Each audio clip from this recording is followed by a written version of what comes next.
welcome back to my channel Nightfall Study. In the previous video, we studied about three important components of polity: constitution, laws passed by the parliament, rules, notification issued by the government. How constitution is the supreme law of land, along with which we understood that laws and notification issued by the government can't violate the law, as we took the example of IT Act 2000 section 66A, and how people's faith and aspirations are constituted in the constitution. Then the three organs of the state and their role as in brief. After this, we discussed about different types of constitution: written, unwritten, enacted, evolved, with respect to the constitution of USA and India and New Zealand and UK. Today, we will be covering the leftover topic, that is third differentiation of constitution, unitary or federal, the most important topic of this unit. Coming straight to the topic, constitution can be unitary or federal. In United Kingdom, for example, there is one central authority situated at London. Let's say that it is the Parliament of UK. All the powers are concentrated at the center. There are local governments, but all these local governments exist at the discretion of the Parliament. These local governments do have powers, but delegated. इसका मतलब क्या है कि at any point of time local government को create किया जा सकता है और उसको abolish किया जा सकता है. इसे कहेंगे हम discretion of Parliament. फिर आता है delegation of powers. Ultimate authority centre के पास होती है, बस वो थोड़ी सी पावर डेलीगेट कर देती है लोकल गवर्नमेंट्स की तरफ. वो उनसे वो पावर किसी भी पॉइंट ऑफ टाइम पर छीन सकती है और किसी को भी उस एनी पॉइंट ऑफ टाइम वो दे सकती है. इसे हम एक एग्जाम्पल के थ्रू समझेंगे. एक टीचर ने अपने स्टूडेंट को पावर डेलीगेट की कि आज से आप राहुल क्लास ख़त्म होने के बाद सारे फ़ैन ऑफ करके जाओगे. पर फिर टीचर ने ये रिस्पॉन्सिबिलिटी राहुल के दोस्त अनुराग को दे दी और फिर अनुराग से भी ये रिस्पॉन्सिबिलिटी ले ली और ये खुद करने लगे. इसका मतलब है कि अल्टीमेट अथॉरिटी टीचर के पास थी और कुछ टाइम के लिए उन्होंने वो थोड़ी पावर राहुल को डेलीगेट कर दी और फिर अनुराग को. टीचर यहाँ पर सेंटर है, यानी कि यूनाइटेड किंगडम का पार्लियामेंट, और राहुल और अनुराग लोकल गवर्नमेंट्स जिनको किसी भी टाइम बनाया जा सकता है और किसी भी टाइम अबॉलिश किया जा सकता है. यानी कि यूनिटरी कॉन्स्टिट्यूशन के दो फीचर्स हैं. All the powers are concentrated at one strong centre, and second, local government exist but only for administration convenience. They have delegated powers and they exist at the discretion of the parliament. ये तो था unitary constitution. अब हम समझेंगे what is federal constitution. Federal constitution की कोई particular definition नहीं है कि आपने वो रट ली तो वो फेडरल कॉन्स्टिट्यूशन हो गया. फेडरल कॉन्स्टिट्यूशन को समझने के लिए हम उसे यूएस के कॉन्स्टिट्यूशन से कंपेयर करते हैं, क्योंकि यूएस का कॉन्स्टिट्यूशन ओल्डेस्ट फेडरल कॉन्स्टिट्यूशन कहा जाता है पूरे वर्ल्ड में. यूएस के कॉन्स्टिट्यूशन को फेडरल कहने के 5 पैरामीटर्स हैं. पहला कि उसकी डुअल गवर्नमेंट है. दूसरा, डिस्ट्रीब्यूशन ऑफ पावर्स है. तीसरा, रिटन कॉन्स्टिट्यूशन है. फोर्थ, रिजिड एंड सुप्रीम है. Fifth, independent judiciary. अब हम इन पैरामीटर्स को वन बाय वन समझेंगे. Number 1, dual government. Dual government का मतलब होता है एक गवर्नमेंट सेंटर पे होती है और कंट्री की बाकी स्टेट में लोकल गवर्नमेंट्स होती हैं. Second, distribution of powers. कुछ पावर्स सेंटर को दी जाती है और कुछ पावर्स स्टेट को दी जाती है. यहाँ पर कोई भी डेलीगेशन ऑफ पावर नहीं होता, यहाँ पे डिस्ट्रीब्यूशन ऑफ पावर होती है. कुछ मैटर्स पर सिर्फ स्टेट जो है उसके पास पावर है लॉ बनाने की, और कुछ मैटर्स पर सिर्फ सेंटर के पास पावर है उस पर्टिकुलर मैटर से लॉ बनाने की. State cannot snatch the power of the center and center cannot snatch the power of the state. Third आता है रिटन कॉन्स्टिट्यूशन. कॉन्स्टिट्यूशन का रिटन होना इम्पॉर्टेंट है. उसमें सारे लॉज लिखे होने चाहिए and at the same time उनको कोडिफाइड होना चाहिए वेरियस पार्ट्स में. Fourth is rigid and supreme. Supremacy हमने इस यूनिट की स्टार्टिंग में डिस्कस की थी कि Constitution can violate the laws passed by the Parliament. Constitution can violate rules, notification issued by the government. but vice versa it can't be true. Laws passed by the parliament cannot violate the constitution. Rules notification issued by the government cannot violate the constitution. ये constitution की supremacy है, rigidity of the constitution. अगर हमें constitution को change करना है, उसे amend करना है, तो वो जॉइंट एक्ट होना चाहिए सेंटर का और स्टेट का। दोनों सेंटर और स्टेट को एक साथ आकर कॉन्स्टिट्यूशन को अमेंड करना है। रिजिडिटी इसका मतलब ये नहीं है कि कॉन्स्टिट्यूशन अमेंड ही नहीं किया जा सकता। इसका मतलब ये भी नहीं है कि कॉन्स्टिट्यूशन को अमेंड करना बहुत डिफ़िकल्ट है। रिजिडिटी का मतलब सिर्फ इतना है कि अगर आपको कॉन्स्टिट्यूशन को अमेंड करना है तो ये जॉइंट एक्ट होना चाहिए सेंटर का as well as the state. Fifth, judiciary should be independent. Judiciary का इंडिपेंडेंट होना फेडरल कॉन्स्टिट्यूशन में बहुत इम्पॉर्टेंट है। लेट एज्यूम कि अगर कल को कोई डिस्प्यूट हो जाता है और सेंटर जो है स्टेट की पावर स्नैच कर लेता है या स्टेट जो है सेंटर की पावर स्नैच कर लेता है, तो इस डिस्प्यूट को लेकर वो जुडिशरी के पास जाएंगे और जुडिशरी को बताएंगे कि सेंटर जो है वो वॉयलेट कर रहा है लॉ को या स्टेट जो है वो वॉयलेट कर रहा है लॉ को। अगर जुडिशरी इंडिपेंडेंट है तो वो किसी सेंटर या स्टेट के प्रेशर में आके अपना डिसीजन नहीं लेगी, वो इंडिपेंडेंट डिसीजन लेगी और इंश्योर करेगी कॉन्स्टिट्यूशन जो है रिस्पेक्ट किया जा रहा है। And at this time, judiciary will interpret the constitution. अब हम इन पैरामीटर्स को इंडियन कॉन्स्टिट्यूशन के रिस्पेक्ट में देखेंगे। इंडियन कॉन्स्टिट्यूशन ड्यूअल गवर्नमेंट है, डिस्ट्रीब्यूशन ऑफ पावर्स है हमारे कॉन्स्टिट्यूशन में, रिटन कॉन्स्टिट्यूशन है, रिजिड है, सुप्रीम है, प्लस जुडिशरी की इंडिपेंडेंस भी है। But all of this is at the surface. If we dig slightly deeper we will come up with something else. अगर हम डुअल गवर्नमेंट की बात करें तो हाँ, सेंटर पर गवर्नमेंट है और उसी तरह से स्टेट पर भी लोकल गवर्नमेंट है, पर at any point of time centre state government को डिसमिस कर सकता है। प्रेसिडेंट्स रूल अगर हम इम्पोज कर दें under article 356 of the constitution, तब प्रेसिडेंट रूल इम्पोज होने के बाद उस पर्टिकुलर स्टेट के सारे डिसीजंस पार्लियामेंट लेगी। Under this emergencies, the constitution changes itself into a unitary constitution. Next comes the distribution of power.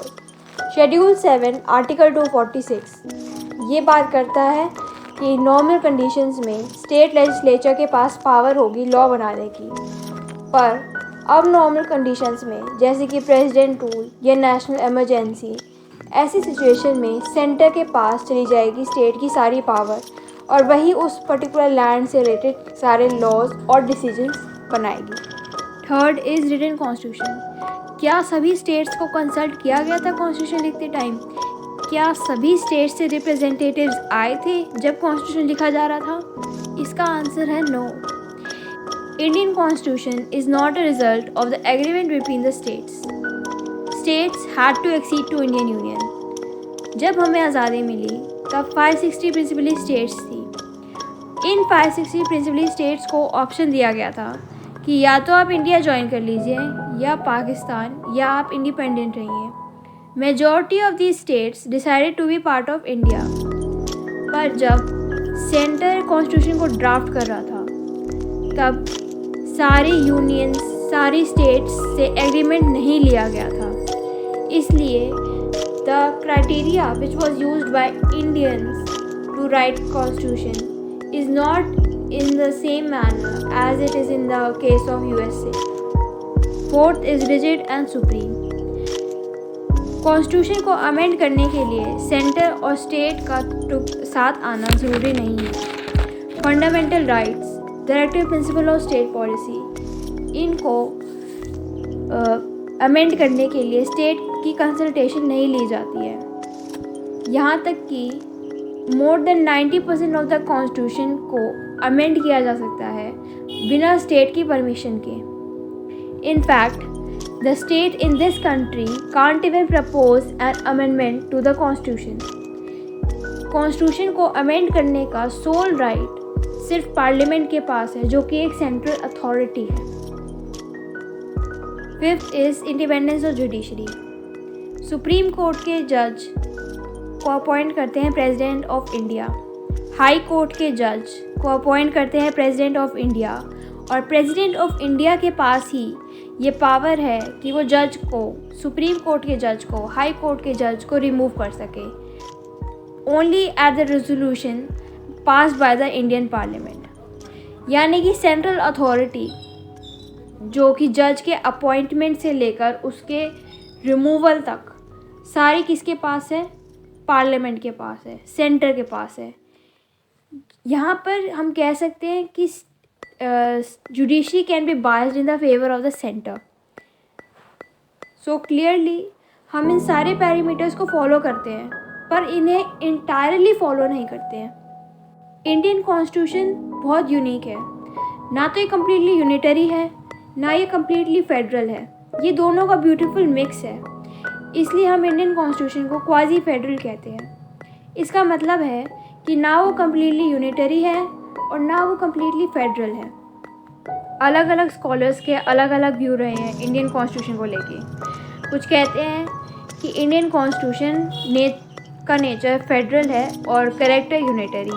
कुछ कहते हैं कि नेचर यूनिटरी है और कैरेक्टर फेडरल। कुछ कहते हैं कि इंडियन कॉन्स्टिट्यूशन एक एम्फीबियन की तरह है, कभी ये फेडरल होता है कभी ये यूनिटरी। पर जो ये ट्रांसफॉर्मेशन है फ्रॉम फेडरल टू यूनिटरी, ये अंडर सर्टेन कंडीशंस के अंदर आता है। जब नेशनल इंटरेस्ट से बात हो, नेशनल सिक्योरिटी, नेशनल इंटीग्रिटी, इन सारी चीज़ों का कंसर्न हो, तभी इंडियन कॉन्स्टिट्यूशन फेडरल से यूनिटरी में ट्रांसफॉर्म हो जाता है। नहीं, इसके अलावा इंडियन कॉन्स्टिट्यूशन प्योरली फेडरल रहता है। ये ट्रांसफॉर्मेशन फेडरल टू यूनिटरी कब आता है? जब वॉर हो या वॉर होने का खतरा हो या कॉन्स्टिट्यूशनल मशीनरी बिखर जाए, ब्रेक डाउन हो जाए। ऐसी सिचुएशन में कॉन्स्टिट्यूशन फेडरल ना रहकर यूनिटरी बन जाता है। यहाँ पर हमारी ये यूनिट ख़त्म हो जाती है। अब हम इससे रिलेटेड क्वेश्चंस डिस्कस कर लेते हैं। Question number 1. With reference to the Section 66A of IT Act 2000, consider the following statements. The section of the Act was passed by the Maharashtra government. The section was declared ultra vires of the Constitution by the Supreme Court. Which of the following statement given above are correct? A. 1 only. B. 2 only. Both 1 and 2. Neither 1 nor 2. The answer is B. 2 only. The act was passed by the Parliament of India. Second question. Under the British rule in India, the law of the land were in consonance with the aspiration of the people it governed. True or false? Answer is false. क्योंकि जब हम British rule के under थे तब Britishers की law making policy सिर्फ उनके profit से रिलेटेड थी। उनको हमारे फेथ, हमारे एस्पिरेशन, हमारे फ़ायदे से कुछ मतलब नहीं था। Third question. Which of the following are the main organs of the state according to the Constitution of India? Legislature, judiciary, free press, executive. इसका आंसर है 1, 2 and 4. Legislature, judiciary and executive. ये क्या है? 3 organs हैं। Question number 4. Which of the following nations have a written constitution? England, Saudi Arabia, India, Israel. India is the answer. India का written constitution है। Question number 5. Indian constitution was enacted on A. 26 January 1950, B. 15 August 1947, C. 26 November 1949, D. 30 January 1948. The answer is C. 26 November 1949. It came into force on 26 January 1950, which is celebrated as a Republic Day. Question number 6. Which of the following are the critical features of Federal Constitution? Dual government, independent judiciary, evolved constitution, supremacy of the legislature. Answer is 1 and 2 only. The critical features are dual government and independent judiciary. Others don't match. Question number 7. Article 246 only enumerates the items over which the center alone has the power to legislate. True or false? It is false. Article 246 provides the subject which are under the legislative competence of the Parliament and of the state legislatures. Question number 8. Judge of the Supreme Court is appointed by the Cabinet Committee on Appointments, President of India, Collegium of Supreme Court, Minister of Law and Justice. The answer is B. The President of India. Question number 9. With reference to the Constitution of India, consider the following statements. 1. Constitution of India was the result of agreement between princely states and the Union of India. 2. Fundamental rights can be amended only after the consultation with these states. Which of the statements given above is or are correct? A. 1 only, B. 2 only, both 1 and 2, neither 1 nor 2. The answer is D. Neither 1 nor 2. There was no such agreement signed to amend fundamental rights. No consultations with state is needed. Question number 10. Which of the following is the role of the judiciary according to the Indian Constitution? First, to provide justice to the people. Second, to check the constitutionality of laws passed by legislature. Third, to make guidelines on matters where no law has been passed. The answer is 1 and 2. To provide justice to the people and to check the constitutionality of laws passed by the government. Apart from that, it will be judicial overreach. Question number 11. Consider the following statements. Laws made by Parliament is supreme in India. Constitution is the source of all laws in India. The answer is 2 only. Parliament draws its legislative power as well as domain from the Constitution. So here the video ends. Thank you so much for watching this video. If you like it, please give it a thumbs up and subscribe to my channel. If you have any query or question, please do comment.